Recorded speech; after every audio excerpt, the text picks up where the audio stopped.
Hello everyone, and welcome back to Let's Play Darkest Hour. I'm having a bit of bad news. The last episode that I recorded, it kind of crashed and I am having trouble recovering it. So I'll do a small overview right now in case the previous episode cannot be uploaded. If so, I'm very sorry guys, I did my best. So here's what we are doing. We finished a couple more technologies. We are currently working. I added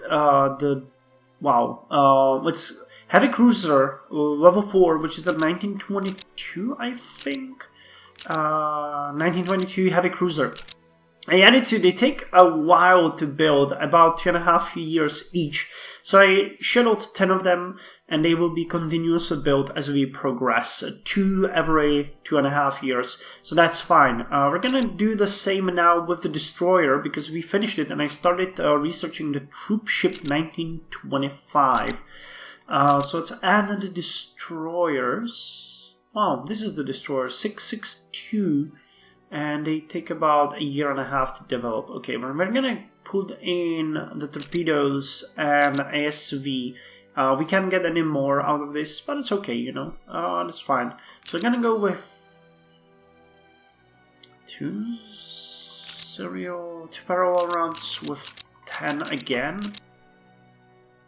Gonna take about 10 years to finish. You know what? Let's go with 3 or 4 for now. We're gonna discard the older destroyers earlier. It looks about right. So we're building 4 destroyers every 1.5 years, and 2 cruisers, 2 heavy cruisers every 2.5 years. So we're gonna finish the light cruiser soon, and I'm gonna add them to the fray. We're building a troop ship because we want that soon to be done. I'm kind of interested in how long that's going to take. It's early 1922, so we're really getting just a bit of it at this point. So let's hope that's going to be working fine. Yeah, well, I devoted the best team I have in store to get that, because really, you know, we really want to get those provinces here back. Okay, so what is this? We got cannon ready to be deployed. Is that the last one? I guess so. War reparations received.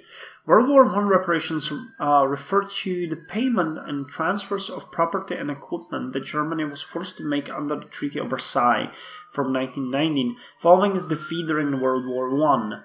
Article 241 of the treaty, the so-called War Guild Clause, declared Germany and its allies responsible for all loss and damage suffered by the allies during the war, and provided the basis for reparations. In January 1921, the total sum due was decided to be Inter-Allied Reparations Commissions.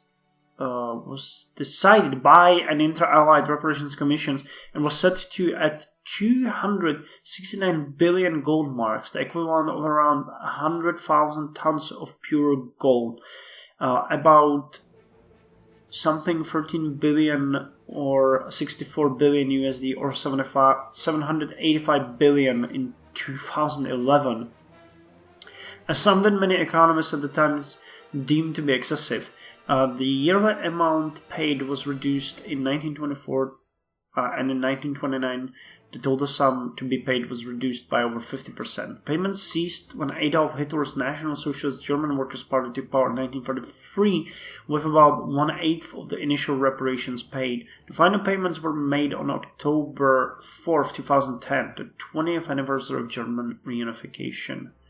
150 money and increased relations with Germany. Good for us. Well, good for us.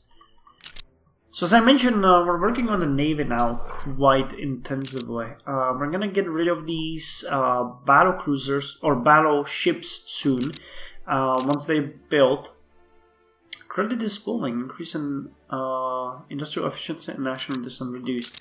And we're gonna soon work on the battleship after the interwar light cruiser is finished. The battleship is gonna be another addition. We're gonna build 2 battleships as well. Here every, I guess, 4 years. The battleships take way too long to build. Okay, wait, I forgot about this. So let's add the torpedoes to the cruisers.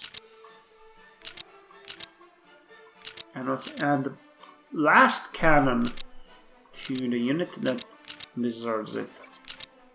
Okay, we're also start working on the tank brigade soon too, I guess. Well, the early pharmacology is quite important. Okay, seaplane for the battleships. And I'd like to see if we have something else that we ought to get. Well, not really. You know, the 1924 logistics will be, you know, good too. Manpower is slowly rising, and it's gonna rise from now on. Last ASV build. It's good too. We're making nice progress with the Navy. And we got the carrier integration done. So is there any naval doctrine we could go with now? Wolfpacks? No, very early. Escort submarine. All of these are very far in the future. Carrier attack is subsidiary carrier. How beautifully useless that is to us. So what about air doctrines? Yeah, intervor and intervor. It's way too far in the future too. Go with a naval bomber. Do we want to though?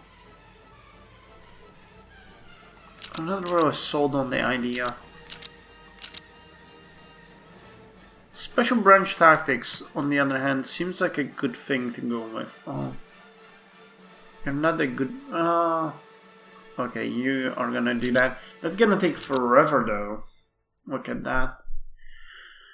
Deactivates cross branch tactical experience. What is that? Oh, it's this one. It's 50 divisions. Ah, sure. Post Great War, it's gonna be researched later on. Fort attack, 24%. My God. It's gonna take forever. It's gonna take forever. Factory, land forts, factory, land fort. No infrastructure. Oh, we're building the infrastructure here. Okay, good. Good, I was afraid. The factory in Falai. First US carrier. Nice. And we got the carrier air group done. So you know what? You can do the naval bomber. I don't even care. Wow, that looks super awkward. Early naval bomber.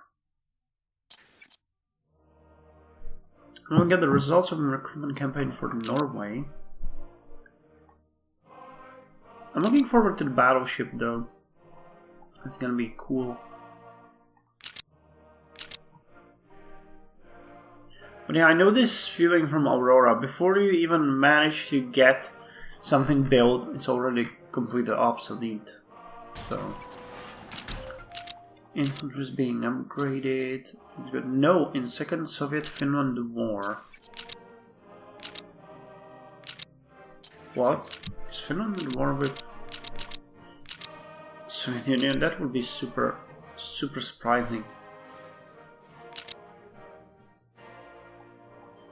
We have really high relations with Finland, I'm surprised. Infrastructure built in Le Mans and Falai and Orléans. And we built industrial capacity in Tours, and anti-submarine patrols are now a thing. Good. So Hunter Killer. ASV efficiency plus 10%. Again, do we have at least... No.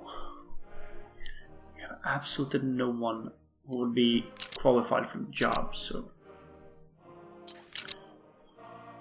disarming the nation, I know. ASV Hunter Killer groups. Intervor Light Cruiser. Now we get to get the battleship. And let's check the Light Cruiser. Let's check the Light Cruiser. Is it this? Yeah. Yeah. It's actually pretty nice. So it's fire control torpedoes and seaplane. I'm gonna build 10 parallel runs, 2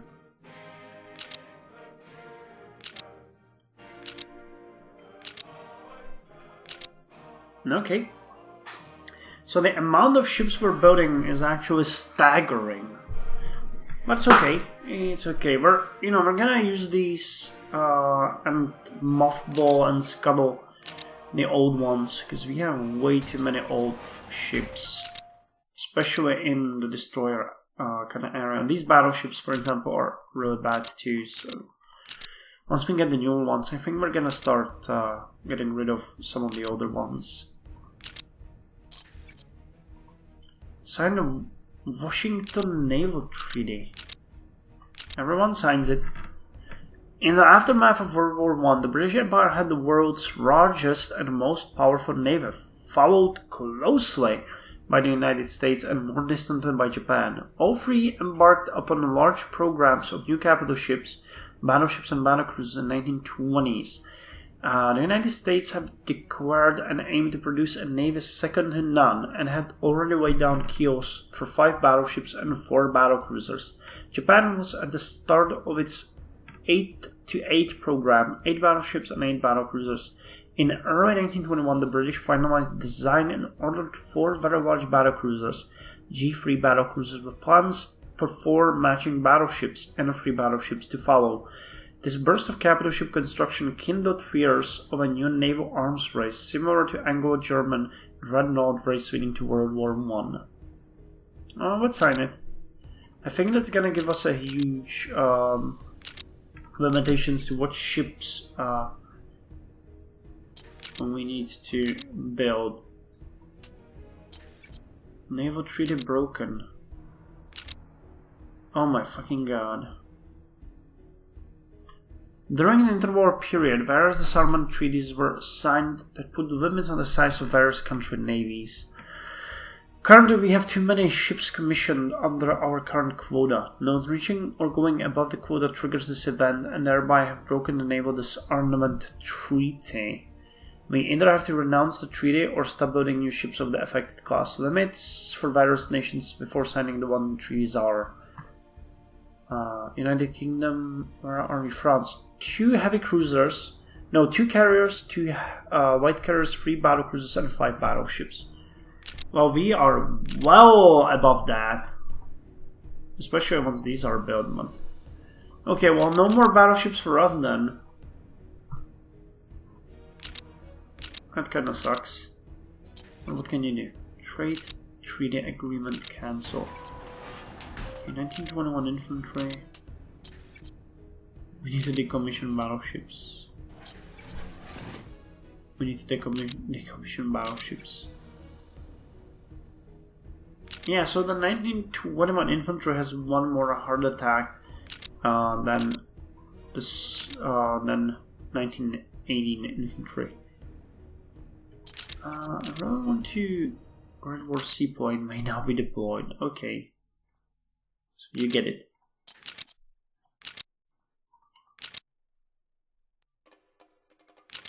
I'm thinking that we really ought to start thinking about the 1924 tank brigade. It's 1922 May, but we can make at least some progress on it. It's the next big target anyway. Now, once we have the garrisons available, we're gonna be able to, that's kind of cool, get the garrisons with heavy artillery. Well, we could get a super heavy artillery to them. But no, let's give them just basic artillery, and we're gonna give them the anti-air brigade, if I can see it somewhere. Capital Fire Control early. Great War seaplanes. Is it? No, that's Carrier Air Group. Intermore Armed Car. This one. Which gives hard attack too, which is kind of funny, and air attack, and lowers air vulnerability. So we'll put them in strategic places and in Africa to protect the borders. We'll have to build flags though everywhere too, so that's gonna be a thing soon. It's arming the army, yes I know.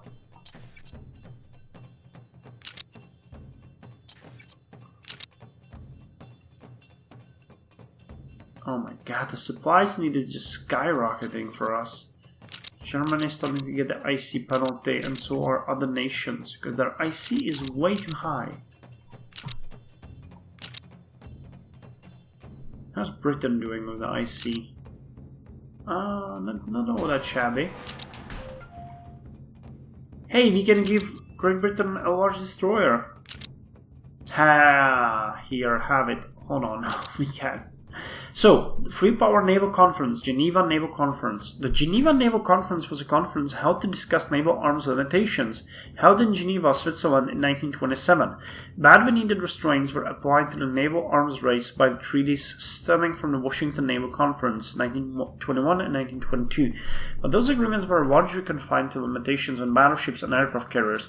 Not surprisingly, some of the signatories, primarily Great Britain and Japan, sought to bolster other parts of their navies by the mid-1920s by concentrating on the construction of cruisers, submarines, and destroyers, and other smaller vessels. The United States was less inclined to embark on naval building efforts, choosing instead to enjoy the prosperity of the Roaring Twenties and to trust the diplomats to keep matters from getting out of hand. The conference opens in Swiss City in the spring 1927, but may well have been doomed from the outset. The participants demonstrated a certain detachment by sending second-rank diplomats, and the start of the talks lacked the dynamic challenge that had been put forth by the Charles Evans Hughes in Washington 21. This is not important. We're not convinced. This is not important. This is important. Let's go with this is important. We'll see if we get another arbitrary reserves on us. Supplies for metal, yeah. Okay. Denmark, supplies for metal. Okay. So the interwar battleship is being researched. I'm having an idea here, which is you can literally cheese the system by putting like so, and it will not be removed, but I'm not gonna do that. Japanese tactical bomber construction, they're already way over the limit, so I'll just trust my I guess I'll just trust my trust, or I'll put my trust in the game that we won't get steamrolled by the AI. We'll get steamrolled by the AI, don't worry about that. Orbital decryption devices, nice.